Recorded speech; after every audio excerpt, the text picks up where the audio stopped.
Hey guys, welcome back out in the garage.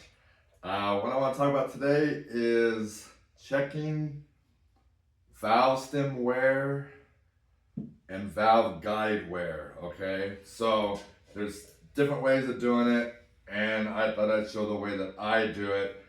Because you actually need to know where the wear is. So if you know you have wear in your valve, because a lot of times we'll just put them in there and we move it, and you have some wear, but how much wear is actually on the stem and how much wear is actually in the guide. So in other words, you can change guides and still have some wear because of the stem. So I just want to kind of show the way I check this. Like I say, there's several different ways of doing it. Shops do it all different ways. But what I do basically is I get a mic, of course, and I actually check the stem in different spots, okay? And because even guide length, can mess with you because a longer one might hold it straighter than a real short one, depending on if you're changing any of that and using the same valve stem, let's say, okay? So basically, I like to check it in several different spots, okay, and just kind of see where you're at. And then what I do is I put a number, like this is number one, okay, this was here, and I mark the head front and number one on the cylinder head. Then I would write down what my numbers were for number one valve, okay? Then I get what we call adjustable ball mic. Okay, there's a little ball on the end of this, and as you twist this, it expands. Okay, and you can go down in the guide. Let me do one of these middle ones, since it's just an example or showing. See, instead of me reaching over there, you'll go in the guide, and then as it touches the sidewall of the valve guide, you can move it up and down. By doing that, I can feel that it's tight in one spot, but as I come up, it's real loose. So now I can figure out down here towards the bottom, okay, it's tight, but up here it's loose. So I know, so I can go ahead and mic the ball, okay? And then I'm gonna note down, I might write, bottom of number five guide, let's say we're working on that one, is this amount. Then I can also mic the top, okay, of that same guide. Because see how it won't fall in, but it moves perfect up here? It's because I have wear up there. See, I have more wear there. So the overall picture is, depending on what clearances you want, you may ream this, okay, and say I'm going to go with this clearance, because you have to remember on some fuels has to do with what you're going to do, and some materials what you're going to do on clearances. Because like on alcohol, like say you switched over to E85 or you're going to run alcohol, a lot of times we would run a little extra clearance, okay, on some of the alcohol, and because they run cooler. So usually everything expands, but when you have a cool gas, we'll just call it a cool gas like that, they won't expand as much. And so you don't want to stick a valve also.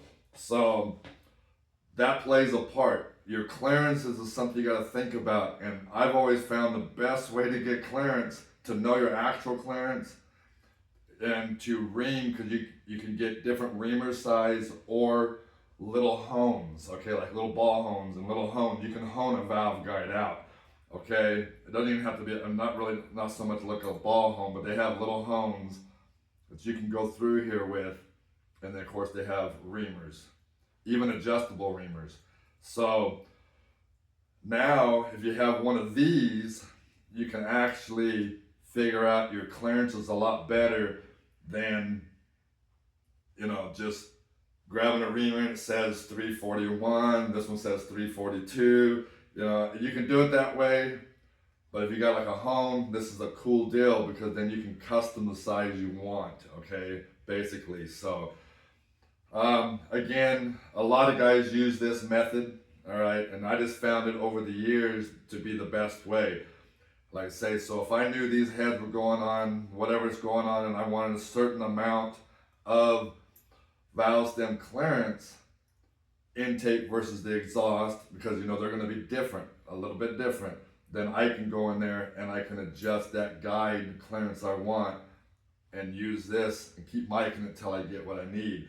Because you may go back with the use, let's say I change these guides and they're all undersized, but I'm going to use this used valve, but I know all my numbers, then I can go in there and get the clearance I want, okay, by honing the guide out.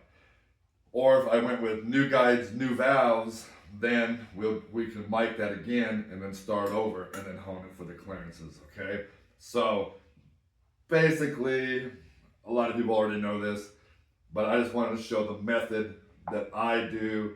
So I would go in here with number one, mic all this, get my adjustable ball mic or gauge, mic, you know, then I mic several different areas, and of course then we check it with a mic.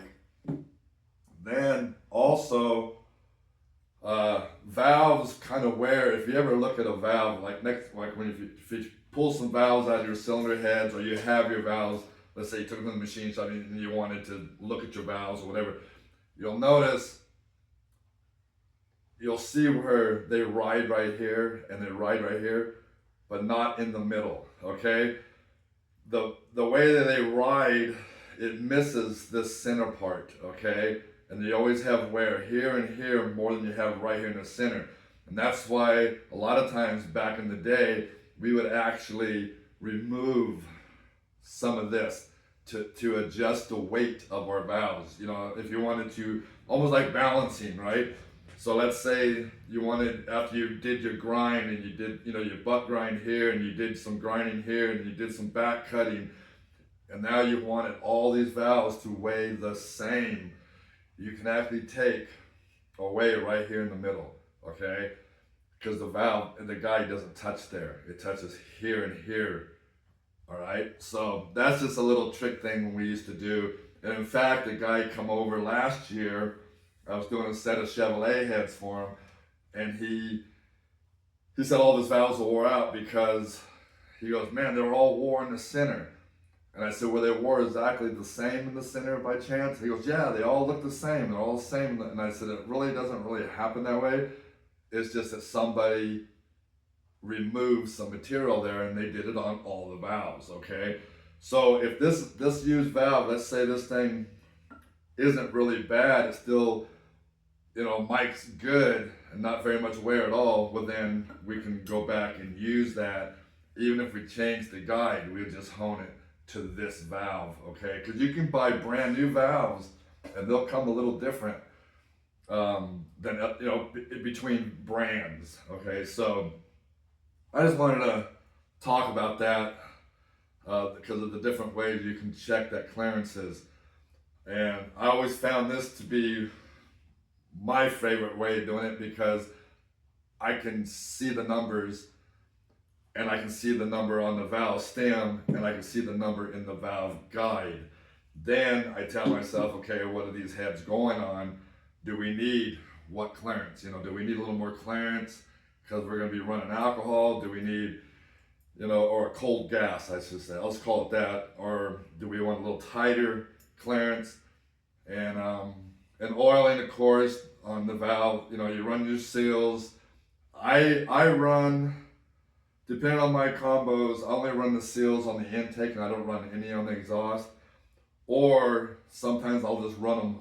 I run all of them, like right now on the Stang 2, I actually run umbrella seals because I run a single spring. Even with that cam, I run a heavy single spring to set up for the pressures that I want. So being single, I just put umbrellas on. There's nothing wrong with umbrellas. Umbrellas is actually a very good seal, and it keeps the oil from going in, you know, and all that. It's got oil control just fine. And a lot of times these, if it's a street, let's say you do it's a street car and stuff, these positive seals, some of them actually over time will wear the stem, even though they're Teflon or they're rubber with the spring. They can where the umbrella just floats. It doesn't wear anything except an umbrella won't fit in a dual or a triple spring. So you're gonna only use them with, pretty much a single spring setup, okay?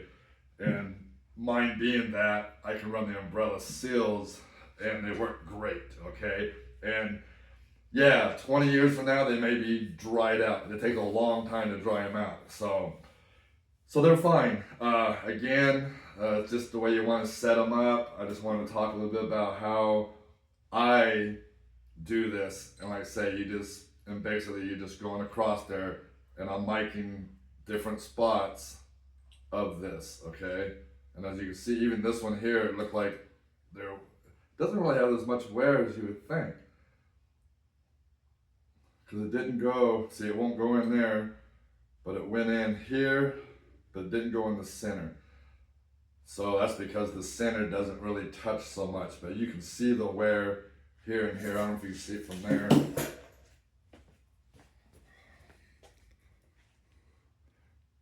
I don't know if it'll show. Maybe if I hold it a certain way, but not enough lighting, I don't think. But you can see there's wear here, nothing in the center right here. You can see wear here.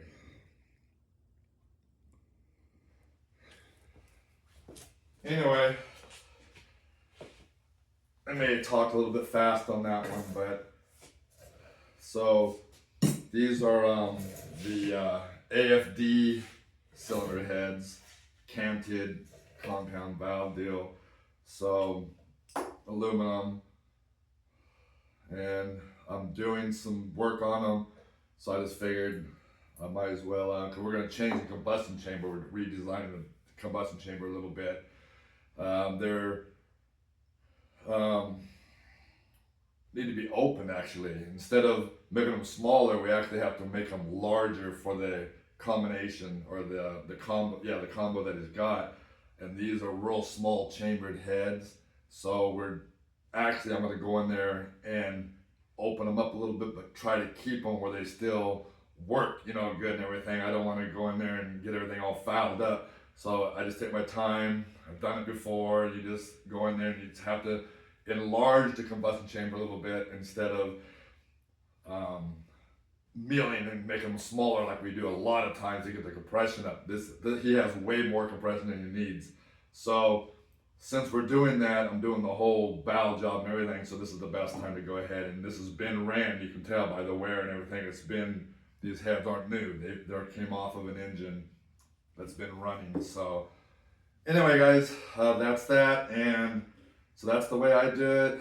I use a adjustable ball gauge and a mic. Mic your stems in several different places. Mic your guides in several different places. Again, when you use this, what I like about this thing versus other ways of doing it, you can feel, as you're dragging this, all of a sudden it gets easy in one spot. It's because you had more wear there. So get you one of these if you don't have one, okay? And actually, this is a Craftsman. It's real old though. I've had this thing forever, and it's actually a Craftsman. I don't even know if I can read. There's even a number on it. Craftsman number